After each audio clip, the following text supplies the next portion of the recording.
Quer saber o que um médico gastrocirurgião faz e quando você deve procurar esse especialista?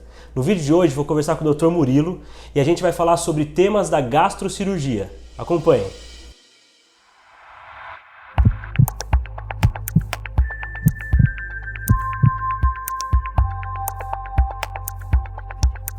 Pessoal, antes de começar o vídeo, queria pedir para vocês, por gentileza, clicarem aqui para se inscrever no canal, deixem um like nesse vídeo, compartilhem um vídeo, vamos enviar esse vídeo para mais pessoas. Vocês vão ver que esse papo de hoje vai ser muito rico. O Murilo é um especialista, ultra especialista, então vamos levar informação para mais pessoas. E vocês se inscrevendo aqui, vocês vão ser avisados de lives que eu vou fazer, vão ser avisados dos outros vídeos, outras entrevistas com outros especialistas, tá bom? Hoje eu trouxe o Dr. Murilo Lobo, que é médico gastrocirurgião.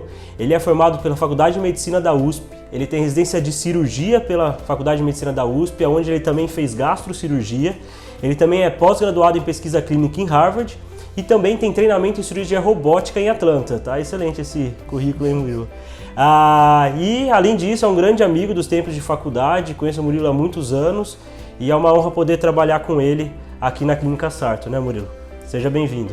Obrigado, agradeço o convite do Mozart. A gente já conversa bastante no dia a dia sobre os pacientes em comum e é um prazer aí participar também do canal e da informação aí ao público, falando um pouco mais sobre a minha especialidade na interface com a cardiologia aí também. Perfeito. Além da interface, acho que é bom a gente falar também da especialidade, em geral, né? Então, pessoal, na primeira parte do vídeo a gente vai falar aí sobre as doenças que o gastrocirurgião trata, né? Então, tem vários pacientes que passam na consulta, a gente pede, por exemplo, um ultrassom de abdômen e esse paciente às vezes tem um cisto hepático, de repente ele tem alguma outra alteração em que a gente precisa encaminhar para o especialista. Então, Murilo, assim, quais as patologias aí que você acaba vendo em mais quantidade no consultório? De forma geral, o aparelho digestivo, a área cirúrgica do aparelho digestivo, eu sempre comento que é a área cirúrgica mais ampla, né, do corpo humano, porque a gente está falando sobre órgãos que vão praticamente da boca ao ânus, né? Então, às vezes os pacientes me perguntam, mas o cirurgião do aparelho digestivo cuida de fígado também, de pâncreas também? Então, tudo isso que são órgãos anexos ao aparelho digestivo, né, ao tubo digestivo e o tubo digestivo por si só, estão dentro do escopo do cirurgião do aparelho digestivo. Então a gente está falando de esôfago, estômago, vesícula biliar, fígado, pâncreas, intestino delgado, intestino grosso, canal anal, reto, doenças orificiais. Então é uma área super ampla. É um mundo aí, né, Murilo? É uma área super ampla. É claro que dentro da área existem algumas subespecialidades que acabam se destacando um pouco do cirurgião do aparelho digestivo, por exemplo, o transplante, né? Então acaba que o médico que trabalha com transplante é uma área um pouco à parte, sempre ligado a um serviço de transplante grande, normalmente não é um consultório, né? Então as patologias mais frequentes, assim, que eu poderia dizer do consultório, do dia a dia de um cirurgião do aparelho digestivo, acho que eu gostaria de enumerar aí talvez a pedra na vesícula, né? A conhecida colecistite ou colelitíase. É muito comum também cirurgia bariátrica no consultório, então bariátrica é prevalente cada vez mais, a gente tem tido pacientes que buscam cirurgia metabólica e cirurgia bariátrica. O intestino é muito prevalente tanto na parte oncológica, então câncer de intestino, quanto doenças benignas, por exemplo, divertículo, né, ou diverticulite. E aí a gente pode pensar em outros órgãos diferentes, por exemplo, o fígado, às vezes aparece um cisto ou um nódulo e o paciente se preocupa, acaba procurando um cirurgião também para ter opinião, ou um cisto ou um nódulo do pâncreas, também não é tão comum, mas é mais raro. Então, de forma geral, cistos ou nódulos nos órgãos do aparelho digestivo acabam vindo para a gente no consultório no dia a dia, né? E além do câncer de intestino, que eu falei especificamente, que é o câncer mais prevalente do aparelho digestivo, né, do trato gastrointestinal, câncer de outros órgãos do aparelho digestivo acaba também sendo do escopo do tratamento do cirurgião do aparelho digestivo. Câncer de fígado, câncer de pâncreas, estômago, esôfago, etc. Quer dizer, muita coisa. Muita área coisa. ampla. Vamos falar mais sobre pedra na vesícula, Murilo, que eu acho que muito paciente tem dúvida, né? E é muito frequente no seu consultório, né? Acho que sim. Toda semana você opera vários pacientes. A vesícula é muito comum, é muito prevalente. Então, existem fatores de risco, né, sobre o surgimento de pedra na vesícula que na nossa população, de forma geral, são muito prevalentes. Então, a pedra na vesícula é prevalente por si só, por causa da prevalência dos fatores de risco que levam ao surgimento das pedras. Mas eu sempre gosto de começar explicando, né, simplesmente o que é a vesícula, né? Porque fala pedra na vesícula, às vezes a pessoa pensa, é igual pedra no rim. Não é, é diferente, Confunde é muito, totalmente na verdade, diferente. Confunde muito. Então, a vesícula ela serve para quê? Ela serve, na verdade, para estocar a bile. Ela é um recipiente que estoca a bile, que quando a gente come alguma coisa, aquela bile que está ali guardada na vesícula, ela vai ser usada na digestão. Então, o próprio ato de se alimentar vai estimular a vesícula a jogar aquela bile ali que está guardada para ajudar na emulsificação das gorduras e na digestão de forma geral. Então, a pedra na vesícula se forma justamente por esse conceito de que a bile fica ali guardada na vesícula. Porque o que acontece? A bile ela é formada de sais biliares e colesterol. Tem essas duas coisas ali num líquido que está em suspensão. Então não é uma solução, né? Às vezes brinco com o paciente e falo, a bile é como o leite com Todd ali. Ela não é um líquido que está dissolvido, como o leite puro. O leite tem vários componentes, mas você não vê o leite precipitar. O leite com Todd ele precipita, por quê? Porque ele tem cristais ali. A bile é dessa forma. A bile tem alguns cristais de sais biliares que, se fica muito tempo parado ou se a densidade da bile por algum motivo está aumentada, aqueles cristais podem se precipitar. E esses cristais se precipitando é justamente o que vai formar a pedra na vesícula. E aí se essa pedra entupir o canal de saída, exatamente, que é o problema, não é? Exatamente. Como a vesícula está funcionando todas as vezes que a gente se alimenta, se tem uma pedra lá dentro e a vesícula vai tentar funcionar para jogar a bile para o intestino e essa pedra obstrui, atrapalha a saída do caminho, gera dor, gera desconforto e pode gerar até uma obstrução permanente, uma coisa mais grave, uma infecção, alguma coisa assim. E se é assim, gente, a vesícula é um saquinho que tem como se fosse um caninho que joga essa bile no intestino. Se essa pedra entope esse caninho, a vesícula, o que vai acontecer? Ela vai inchando, e isso pode dar, em casos mais graves, infecções muito graves, até rompimento da vesícula, né? Então, tem casos aí que o Murilo tem que operar e o paciente no pronto-socorro, infectado, de urgência. Normalmente a gente sempre prefere operar fora do contexto de urgência. Então, diagnosticou uma pedra, você acha que é um risco ali que o paciente pode desenvolver uma doença mais grave, a gente indica a cirurgia eletiva, né? Então, indica retirar a vesícula. Quando essa pedra obstrui, às vezes ela obstrui e volta. Então, ela vai dando alguns avisos, né? Ela vai dando algumas chances ali para o paciente, tem alguma coisa errada, deixa eu investigar. Às vezes ela vai pelo canal e não volta mais e fecha. O trato gastrointestinal, né, é composto com várias bactérias, né? Então tem uma flora intestinal que, numa situação normal do dia a dia, não causa infecção, elas fazem parte do nosso sistema digestivo.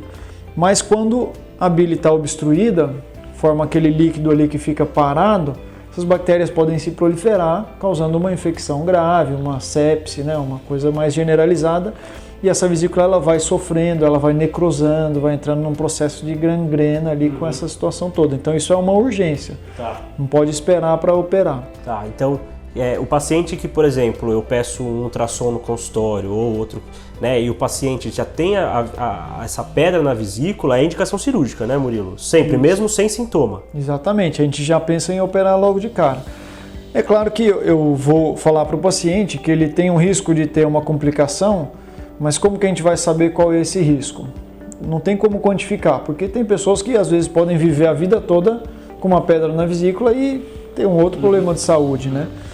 Mas como a gente sabe que é muito comum a complicação da pedra na vesícula, pesando o custo-benefício, a gente sempre prefere operar prontamente ali ou quanto antes. Então é uma cirurgia que o paciente pode se programar para fazer. Perfeito. Não é que ele passou na consulta, não, tem que operar semana que vem. Mas quanto mais tempo espera, mais a gente vai deixando esse risco aumentar de uma coisa mais grave acontecer. Tá.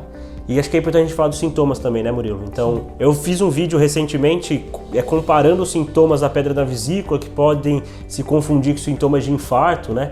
Mas mais especificamente, quando o paciente tem que levantar aquele sinal de alarme, poxa, será que eu tô tenho pedra na vesícula? O que pode ser, Murilo?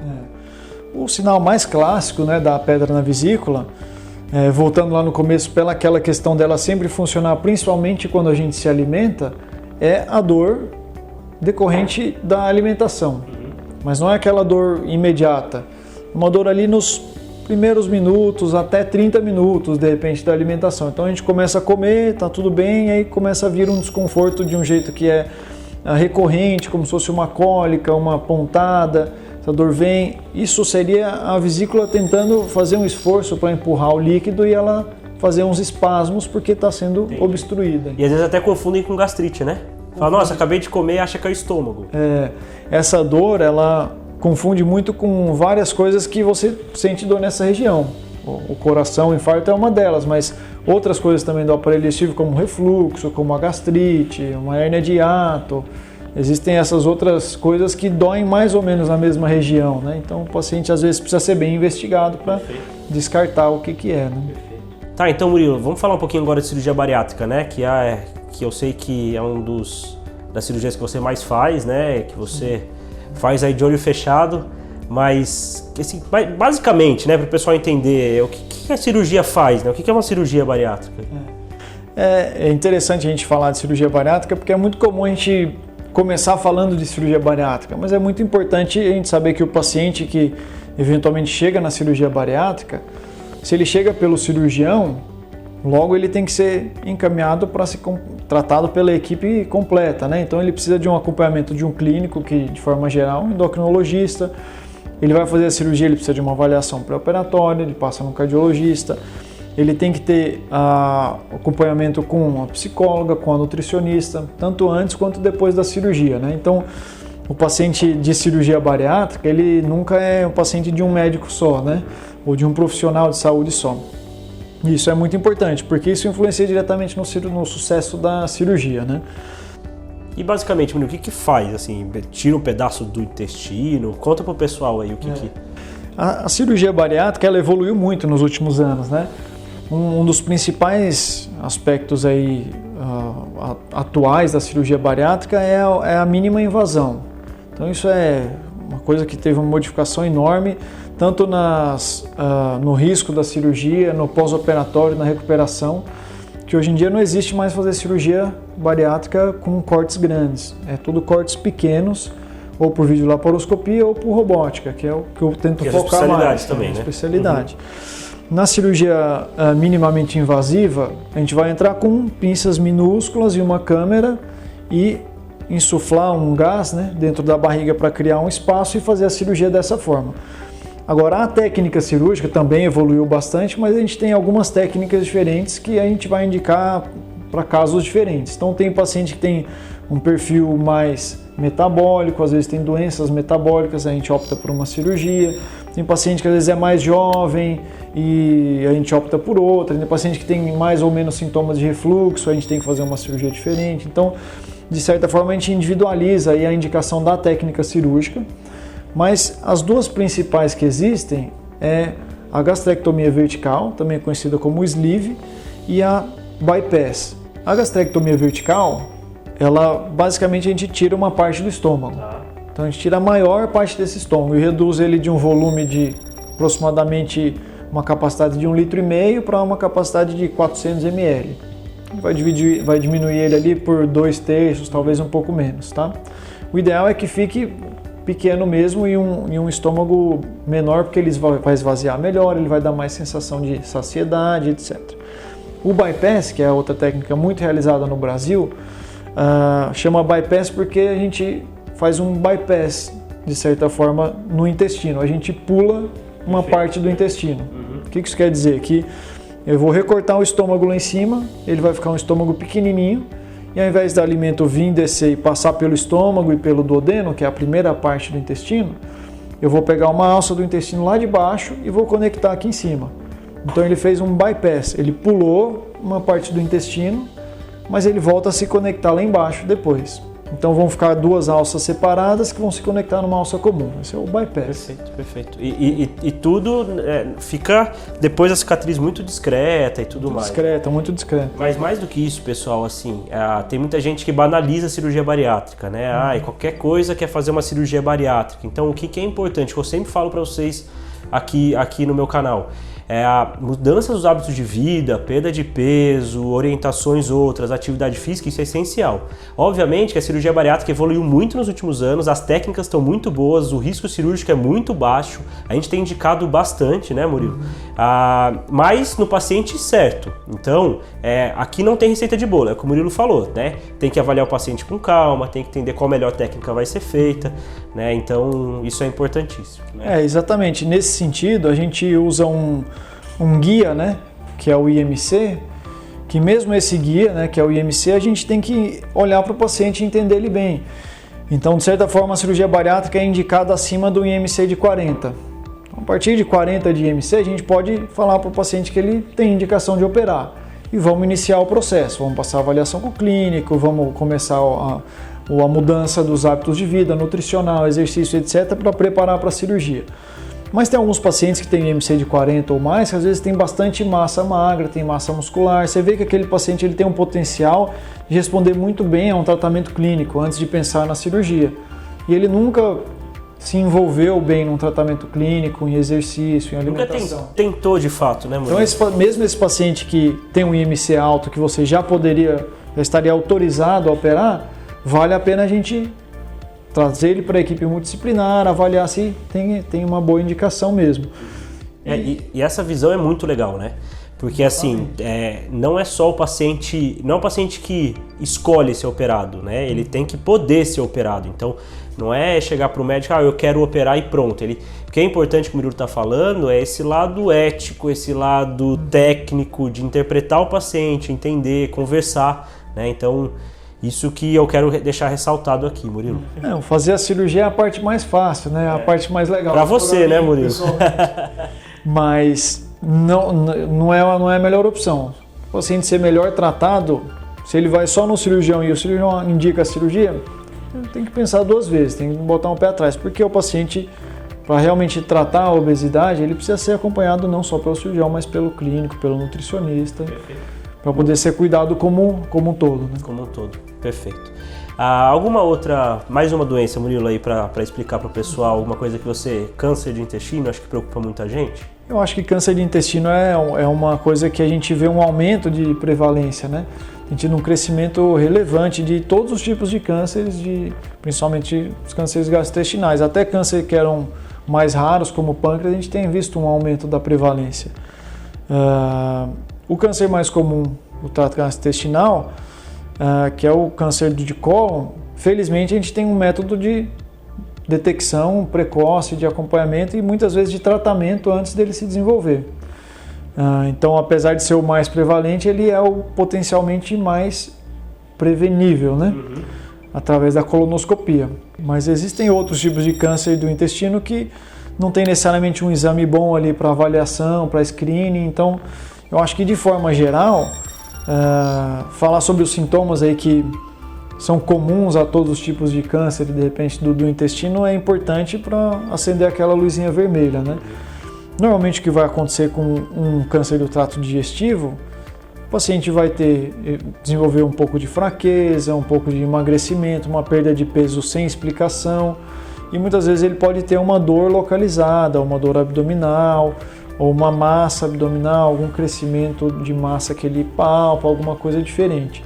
Existem algumas características do trato gastrointestinal que podem fazer o paciente ter um pouquinho de icterícia, a pele ficar um pouquinho amarelada. Também são algumas coisas que chamam a atenção. E sangue nas fezes também, Murilo, chama atenção. Sangue nas fezes é muito comum. Uma anemia no exame de sangue. Então esses são os sintomas aí que são muito comuns a todos os cânceres gastrointestinais de forma geral. Perfeito. E aí cada um às vezes tem um detalhezinho, mas é importante às vezes esses acenderem uma luzinha vermelha aí para investigar, né? E o cólon que ele está falando, pessoal, é intestino grosso, tá? Então, assim, existe o screening indicado, né, Murilo? O que é indicado? É colonoscopia, o sangue oculto nas fezes, o que é? Eu, como especialista, o paciente quando vem no consultório, a gente quer fazer o exame que tenha maior eficácia, né? Tanto de diagnóstico quanto de potencial terapêutico. Então, eu acabo pedindo a colonoscopia. O recomendado é a partir dos 50 anos. Ou, se tiver algum histórico familiar de primeiro grau, que adiante por 10 anos em relação a esse caso índice. Então, meu pai teve câncer com 47. Então, a gente 10 anos antes vamos começar a fazer uma colonoscopia para já investigar. Por que tem esses 10 anos, né? Porque o tumor no intestino grosso, quando ele aparece, ele surge um pólipozinho, aquele pólipo vira uma lesão pré-maligna, começa a crescer e aí ele vira uma lesão maligna e aí ele aumenta. Esse tempo todo é estimado aí em torno de 8 a 10 anos. Então, se você faz uma colonoscopia a cada 10 anos ou 10 anos antes de um caso índice, aí você meio que garante que vai conseguir pegar ele dentro dessa janela. E outra coisa que é importante é que a gente tem visto que a prevalência do câncer de intestino tem surgido cada vez mais jovem. Então, nos Estados Unidos, por exemplo, eles já adiantaram a idade de screening, ao invés de 50 anos, para 45. É uma coisa que eu tenho tido por hábito no consultório também. O paciente que vem com 45 anos de idade, eu acabo adiantando o exame porque eu acho que vale a pena, porque às vezes a população vai demorar para a gente identificar um aumento e a gente pode ter perdido uma janela ali atrás. Então a gente vê essa tendência mundial, não só no Brasil. E é um exame de muito baixo risco, né, pessoal? A sedaçãozinha é muito leve, né? Então, obviamente, a colonoscopia em pacientes idosos tem muitas comorbidades. Então, um paciente que eu tenho que operou o coração, coisas do tipo, a gente faz uma avaliaçãozinha pré-procedimento. Mas a colonoscopia, ela é indicada para todo mundo. Nesses casos, detalhes que o Murilo falou, né? Às vezes adianta um pouco o exame, né? E a periodicidade depende do que encontrar, né, Murilo? Então, às vezes é 5 anos, às vezes até mais 2 anos, enfim.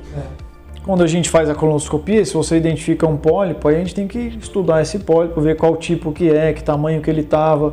E a gente entra nas nuances do segmento. E eu sempre vejo pacientes que chegam para mim depois de muitas colonoscopias com pólipos, com coisas, e não foram no cirurgião. Estão acompanhando com ou clínico, ou com um endócrino, ou com um ginecologista. Mas é importante o especialista ver aquele pólipo, que tipo que é, para ele dar o segmento adequado para aquela colonoscopia. Quanto tempo deve repetir o exame, o que é aquele pólipo exatamente, para ficar claro para o paciente também, né? Para diminuir a ansiedade e preocupação. Né? Perfeito. Então, pessoal, acho que tá ficando mais claro para vocês, né? O gastrocirurgião, ele é um especialista que vê muitas e muitas coisas, tá? Então, o trato gastrointestinal, que o Murilo falou, são muitos órgãos e tem muitas doenças possíveis, tem muitas alterações, né? Então, cisto hepático, né? É muito comum a gente achar em exame e cisto hepático pode ter diversos diagnósticos diferenciais. Às vezes é indicado fazer uma ressonância para avaliar, às vezes tem biópsia, né? Então, sempre que o seu médico indicar que você visite um gastrocirurgião, um especialista em geral, né, Murilo? É importante que vocês procurem esse especialista, porque cada um tem uma visão diferente da medicina e tem é muito ampla, né, Murilo? Muito detalhe pra gente. E às vezes uma coisa pequena no exame, para o especialista, é uma coisa grande, né? Sim. Tem a nuance, né? Então, a gente fala de cisto hepático, por exemplo, às vezes tem cisto, tem nódulo, às vezes o cisto tem um componente sólido, às vezes o nódulo que parece ser mais preocupante é benigno. Então, essas nuances são importantes de serem vistas pelo especialista, né? E também, além dessas doenças todas, a gente nem falou da parede abdominal, que é onde estão todos esses órgãos, que é uma outra coisa muito prevalente que o cirurgião aparelho digestivo acaba tratando, que são as hérnias, né? Hérnia de umbigo, hérnia epigástrica, hérnia inguinal, ou hérnias incisionais, hérnias que são derivadas de outras cirurgias, né? Quando a gente faz um corte na parede abdominal, ela cicatriza com uma certa fraqueza e aquela região pode vir a fazer uma hérnia. Hérnia, Murilo, é quando sai um conteúdo que está no intestino ou na barriga? Explica pra gente. A hérnia é quando existe uma fraqueza naquela parede que vai comprimir, que vai segurar os órgãos da cavidade abdominal. Então, você tem uma parede inteira e tem um ponto que tem uma fraqueza. Aquele ponto onde tem a fraqueza, ele começa a dilatar, né? E aí as coisas que estão de dentro começam a atravessar por aquela dilatação, por aquela fraqueza. Isso é o que a gente chama de hérnia. Qual o problema disso? Isso pode dar dor, isso pode dar desconforto. E dependendo do que passa ali, como uma alça intestinal, por exemplo, aquilo lá pode ficar preso e fechar o intestino. Aquilo lá pode ser estrangulado. Pode dar muita complicação, né, Murilo? Pode dar muita. Tem hérnia que só sai um pouquinho e o paciente às vezes coloca, tem hérnia que fica dura.